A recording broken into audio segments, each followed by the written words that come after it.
दिनै 13 सिदांनि जोंहा प्राइमारि आरो बुथजों मिटिं जिरायदों आरो आं गुबुन गुबुन जायगायाव पाब्लिक मिटिं खालामनायजों लोगोसे प्राइमारि आरो बुथजों मिटिं जिरायदों। जानुवारि मासनिफ्रायनो इलेक्शनखौ लानानै जों माखासे प्रसेस स्टार्ट खालामदोंमोन आरो दिनै गासैबो 40 समष्टिनि गोबां समष्टियाव आङो प्राइमारि बुथजोंबो समान समान रायलायबाय थादों आरो बेवहाय नुनो मोनदों ओरैबायदि मोनसे समष्टि जोंहा गैया जेराव 7,000निख्रुइ माने बांसिन खम भट दङ, जेरावबो 7,000निख्रुइ बांसिन भट दङ।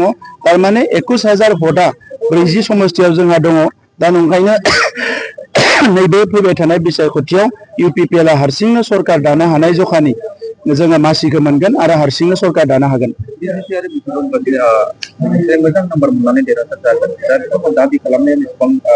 बेवहाय रावबो बेबायदि खामानि मावाखै। जोङो 5 बोसोराव खामानि मावदों, सोरबा सा खोथाफोरखौ बुंदों। दा बे हिसाबै जिहेतु जों खामानि मावदों, रायजो राजाजों जों दङ, दुखु खैफोद आफोद जेरावबो जों गसंदों। दा नंखायनो रायजोफ्राबो जोंजों दंफायो आरो जों बे खोथाखौ स्पष्ट बुंनो नागिरो जे नैबे बिसायख'थिया इउपिपिएलनि थाखाय वान अफ दि बेस्ट बिसायख'थि आरो बेवहाय जोङो गोबां मासि लानानै देरहासार जागोन आरो सरकार दागोन।